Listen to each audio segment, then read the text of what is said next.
বলিউডের রঙিন জগতে যেখানে হাজারো গান, হাজারো কণ্ঠ, হাজারো প্রশংসার ভিড়, সেই জগৎ থেকে বেরিয়ে এমনও একটি মুহূর্ত আসে যেখানে একজন স্বনামধন্য গায়ক আর গায়ক থাকেন না, তিনি হয়ে যান এক নিঃশব্দ ভক্ত। আজ আমরা এমনই এক দৃশ্যের কথা বলবো যেখানে বলিউডের কিংবদন্তি কণ্ঠশিল্পী কুমার শানু প্রেমানন্দ মহারাজজির সামনে বসে শুধু গান গাইলেন না, নিজের হৃদয় খুলে দিলেন। কিন্তু প্রশ্ন একটাই, কী এমন বলেছিলেন প্রেমানন্দ মহারাজ যে কথায় গায়ক হয়ে গেলেন ভক্তিতে বিগলিত, যে বাণীতে থেমে গেল গান কিন্তু বয়ে চলল অশ্রু আর অনুভব? আজ আমরা শুনব প্রেমানন্দ মহারাজের পবিত্র বাণী, একটি শ্বাসের বাণী, একটি নামের কথা, আর এমন এক সত্যের কথা যা টাকা, খ্যাতি, সাফল্য কিছুই দিতে পারে না। আজকের এই ভিডিওতে আপনি শুনবেন সেই অমূল্য বাণী যা শুধু কুমার শানুকে নয়, আপনাকেও বদলে দিতে পারে। ভিডিওটি শেষ পর্যন্ত দেখুন, কারণ কখনো কখনো একটি কথাই পুরো জীবন পাল্টে দিতে পারে। বলিউডের কিংবদন্তি কণ্ঠশিল্পী কুমার শানু সম্প্রতি প্রেমানন্দ মহারাজজির সঙ্গে দেখা করেন। পরিবেশ ছিল শান্ত, মন ছিল শ্রদ্ধায় ভরা। কুমার শানু প্রেমানন্দ মহারাজজির সামনে একটি অপূর্ব সুন্দর হৃদয় ছোঁয়া গান শোনালেন। গান শেষ করে তিনি বললেন, এই গানটি শুধু ঈশ্বরের জন্য নয়, এই গান আমরা সবাইয়ের জন্য গাইতে পারি যাকে আমরা ভালোবাসি। সে তিনি ভগবান হোক অথবা বাবা মা বা ভাই বোন বা স্বামী স্ত্রী, ভালোবাসা যেখানে আছে সেখানে এই গান গাওয়া যায়।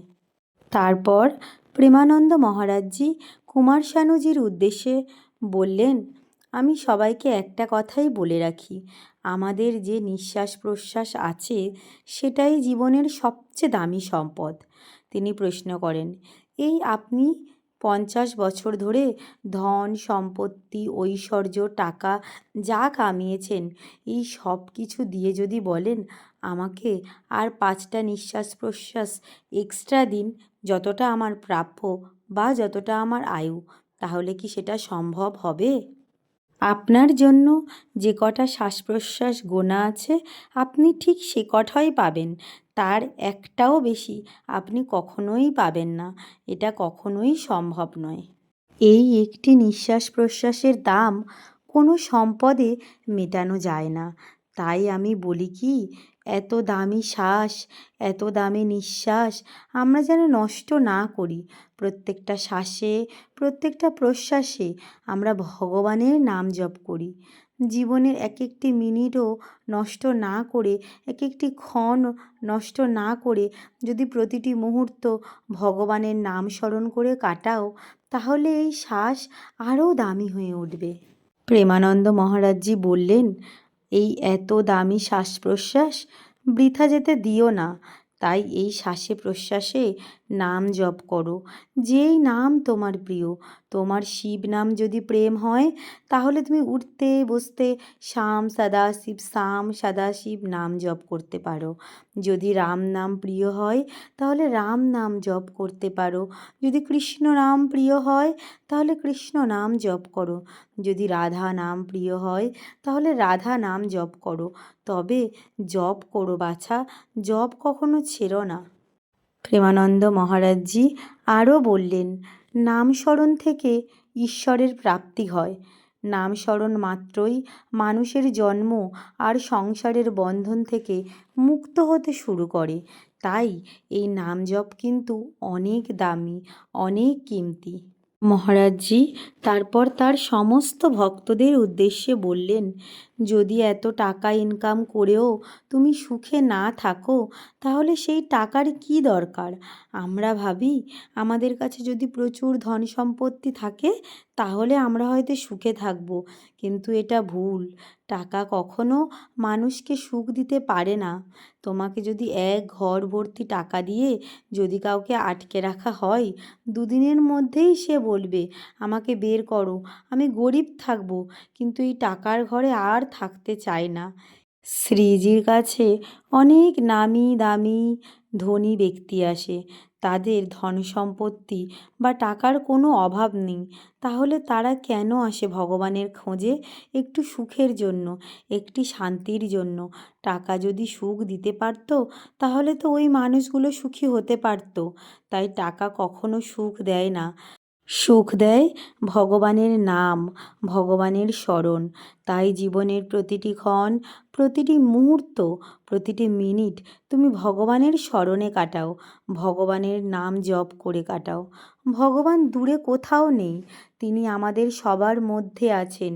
এই জগৎ তাঁরই সৃষ্টি, আর এই জগতেই তিনি বাস করেন। তিনি বাস করেন আমাদের অন্তরে। তাই এই অন্তরকে পবিত্র রাখো, যেন ভগবান এখানে ভালোভাবে বাস করতে পারেন। ভগবান যেন এই অন্তর ছেড়ে না চলে যায়। আর এই অন্তরকে পবিত্র করতে ছলনা, কপটতা এগুলো পরিত্যাগ করো, নাম জপ করো, ভগবানের নাম স্মরণ করো, সহজ হও, সরল হও, পবিত্র খাবার খাও, পবিত্র আচরণ করো। তাহলে দেখবে মন পবিত্র হবে, জীবনে শান্তি আসবে, আর ঈশ্বরকে তুমি নিজেই অনুভব করবে, কারণ ঈশ্বরের বাস তোমার অন্তরে। একটা কথা ভেবে দেখো, যার নামের মধ্যে এত শক্তি, সেই নামের অধিকারী ভগবানের মহিমা কত অপরিসীম, ভাবো একবার। তাই ভগবানের নাম স্মরণ করো, ভগবানের নাম জপ করো, নিজের অন্তরকে পবিত্র রাখো, যাতে তুমি তোমার অন্তরের ঈশ্বরকে কাছে রাখতে পারো, সে যেন তোমার থেকে দূরে না চলে যায়। তাহলে ভক্ত বন্ধুরা, প্রেমানন্দ মহারাজের এই অমূল্য পবিত্র বাণী আপনাদের কেমন লাগলো? এই বাণীগুলি প্রত্যেক দিন বাংলায় দেখতে হলে চ্যানেলটিকে সাবস্ক্রাইব করুন এবং পাশে থাকা বেল আইকনটিতে প্রেস করে দিন। আর আমাদের ভিডিও যদি আপনাদের ভালো লাগে, লাইক দিন, কমেন্ট করুন এবং আপনার পরিজনদের সাথে শেয়ার করুন। আর কমেন্টে রাধা নাম লিখতে কখনোই ভুলবেন না। আজ আসি, রাধা রাধা, রাধা রাধা, রাধা রাধা।